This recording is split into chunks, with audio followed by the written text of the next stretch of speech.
And now we have with us Laura Caruso, who has been married to her husband Brett for 23 years and is a mom to Kaylyn, an honor student at Liberty University in Lynchburg, Virginia, where it just so happens our own Story of Liberty's host, John Bona, who is also producer, will be there for the launching of Unstoppable, which is premiering a one-night event only on September 24th. Laura has 10 years in public relations and also serves 8 years as a co-director of TEAM Home School Cooperative in St. Cloud, Florida. Today, Laura provides instructional support for home educating families by teaching classes in American history, American government, and Latin, and by leading field study tours to important historical sites like the shores of St. Augustine and Jamestown, and the storied halls of the U.S. Capitol building. You can visit her website, God's Hand in History, at godshandinhistory.blogspot.com. Her passion for investing in young people led Laura to serve 3 years as the Florida State Coordinator for Teen PAC Leadership Schools, a nationwide organization committed to teaching young people to understand the political process, value their liberty, defend their Christian faith, and impact the culture. During the last presidential election cycle, she also worked as field director for Florida Family Action, the legislative arm of the Florida Family Policy Council. Well, Laura, you fit right in here with the Story of Liberty. I got to tell you that much. I'm so excited to find out about you all. Yeah. We have one of our co-hosts, Marshall Foster, is also does a similar thing is what you do. He leads tours, Christian-based tours on our founding all throughout the country. And so when I saw that you were doing tours as well, I was really interested in that. And I think I'm going to actually be giving you a call to take my 4 homeschool kids on a tour of St. Augustine, if you wouldn't mind. Sounds great. Absolutely. What a great... There are wonderful stories to be told. Oh, we haven't been there yet, and I think that's a great idea for parents to do that. What a better lesson in history but to see it for themselves. Stand in those places where God did amazing things is very meaningful. Oh, I can't wait. I'm definitely going to be giving you a call about that. The reason we have you on today is because we're facing some new and interesting changes to our educational system here in Florida. And many parents are very concerned about Common Core, and for good reason.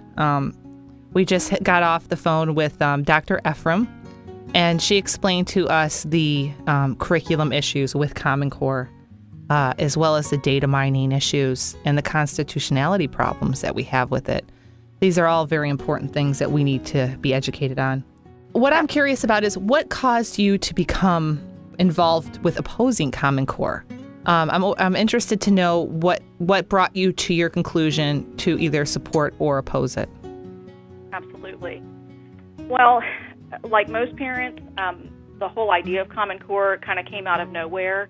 I had not heard about it, and I'm finding that most people have not, including our state legislators and our school board members. That's interesting. Especially until legislators, some of them after the Common Core standards had already been agreed to by the governor and the Board of Education, or the Commissioner of Education, back in 2009.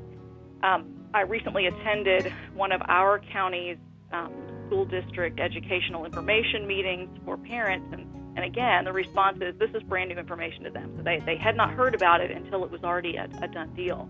They were already committed to it. And that's really one of my major concerns. But the way I actually heard about it in the first place is I was standing in the kitchen of a friend, and she works in curriculum development for our county, and she just kind of mentioned offhand how excited she was about some new standards and testing that were coming that were going to eliminate the FCAT. And the FCAT gets a really bad rap in our state for many good reasons. Right. And so she was really excited about this new thing, Common Core. And as soon as I heard the title, when I heard Common Core, that sent red flags off for me. And it may not have years ago, but quite frankly, it's kind of through my re-education as a homeschool mom, Jenna, that caused that to happen. And looking back 12 years when I began to educate my daughter at home and then work with other homeschooling families, it's then that I really got a good understanding of what education was supposed to be and whose responsibility it was. And education is primarily, it's a parent responsibility. And so when I hear common does not sound like parents in control. It doesn't sound like local school districts having input. So I started to just do some individual research and do some checking, and really found that this was the most massive incursion into parental authority and local control of education that I have ever seen. it's crazy. I'm a homeschool mom as well. I have 4 children, and my kids have done everything from private school to charter public, just until I came to the point where I knew what God wanted for our family. He made it pretty clear for us. I can sometimes be a little bit rebellious in spirit when it comes to obeying, and he whipped me into shape pretty quick. Yeah. But so yeah, we started homeschooling, and one of the main things that I have learned as a parent is exactly what you said. It's the mother and father's job, as well as the grandparents, to instruct their children. We're supposed to train our child, up in the scriptures, day and night, night and day, from the time they wake up till they go to bed. Rise up. That's right. Yes. This is our job. Also, this is displayed on the Forefathers Monument, which is something I'm sure you'd be interested in, as a history tour guide, up in the Forefathers Monument in Plymouth, Massachusetts. On the Pillars of Liberty, the forefathers left us four of these pillars with a center pillar in the middle. And one of those pillars is education. And it strictly shows the mother training the child as well as the grandparents on little side sculptures. And it shows that we're supposed to train them in the 10 Commandments and Scripture. And this will lead to a free society. Well, Jenna, listen to this definition from Webster's 1828 dictionary. And again, this is something 12 years ago I'd never even heard of Webster's 1828 dictionary.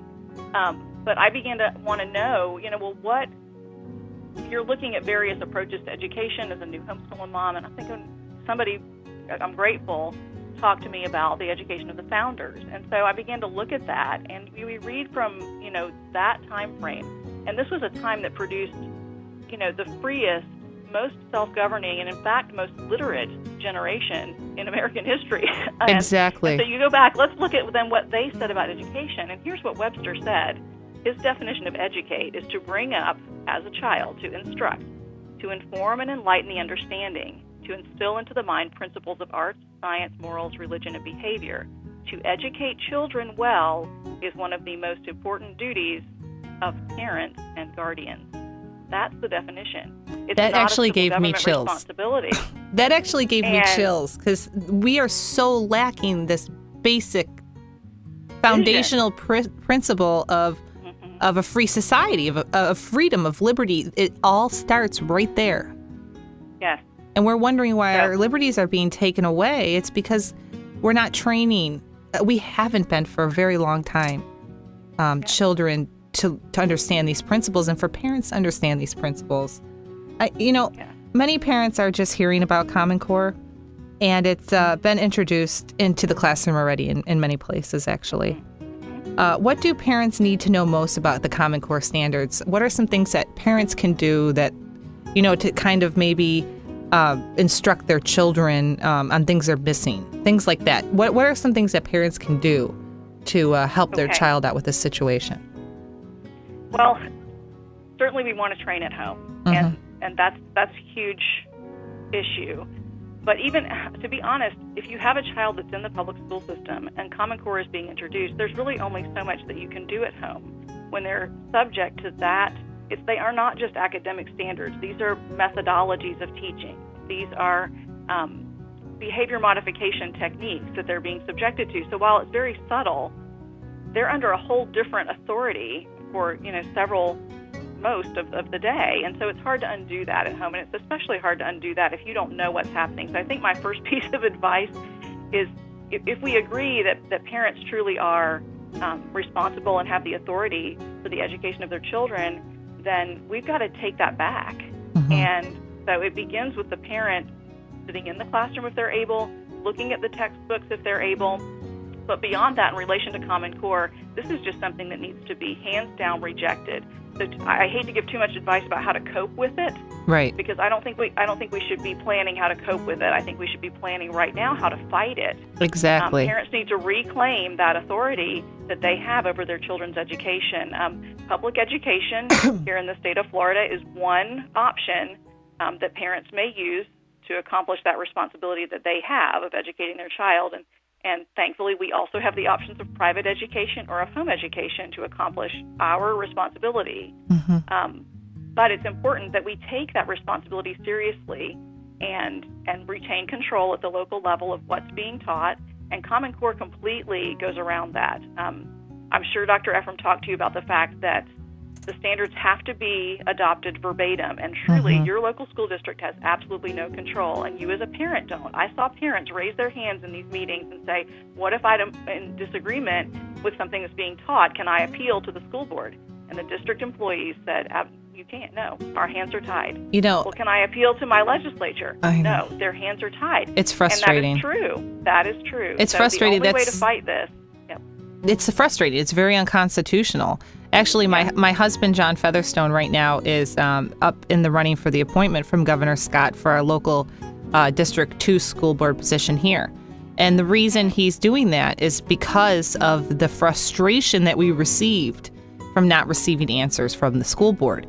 And his theory was, even if they feel like they have no control over this, if they know it's bad for the kids, the school board needs to be speaking up. They have to. We need everybody in any position of authority who feels that this curriculum is not to the benefit of our children to be standing up. And I think that's the best piece of advice that you gave, is that if you're in a state that's already implemented this, you need to start fighting if you're against it, to get it repealed. And if you're in the state of Florida, you need to join the fight to stop Common Core now, before it's implemented on our children. Absolutely. There's no excuses at this point. We all, by now, almost every parent should know about it because the schools are starting to address it. Now, Jen, if I can add real quickly, sure. They clearly are bad, and I'm again trusting that Dr. Ephraim talked you through some of the deficiencies in the curriculum or in the standards themselves. Right. They are bad. They are academically flawed. They are untested. They are aimed at molding behavior and attitudes, all those things. But even if these standards were good, the fact is you would be giving up your parental authority to accept them. So it's something passed down to you from the federal level, and it's forced onto the state and then to the local school district. So even if they were, quote unquote, a good thing, that doesn't guarantee that they remain a good thing in the future. So you're giving up your liberty for the privilege of having this these standards given to you. So exactly. There's still a bad idea. No, exactly. I 100% agree with you. In fact, that's one of the things that when I was discussing this with some other parents, I said, I'm not even going to get necessarily into discussing the curriculum too much. What I have seen, I don't agree with, but I homeschool, so I will just supplement that and change that. I'm not gonna teach that. But the problem is the constitutionality. Once we lose the local control of education, which is guaranteed under the 10th Amendment, we no longer have that control. You can't give away a freedom and expect it back. Okay, once we give this away, it's going to lead down the slippery slope to extreme violations of parental rights. And that's my major focus on this, is the unconstitutionality of the data collections, the invasion of privacy, the loss of parental rights, and the breaking of our Constitution. Well, so we're in agreement there. I do think that's the primary threat. I do too. And I just really want to thank you for joining us today. I really appreciate you calling in and taking out your time in your day to help educate parents on Common Core. And can you give us your website again? Absolutely. It's godsandinhistory.blogspot.com. Thank you so much, Laura, and I hope you have a wonderful day. All right. Same to you, Jenna. Bye-bye. Bye-bye.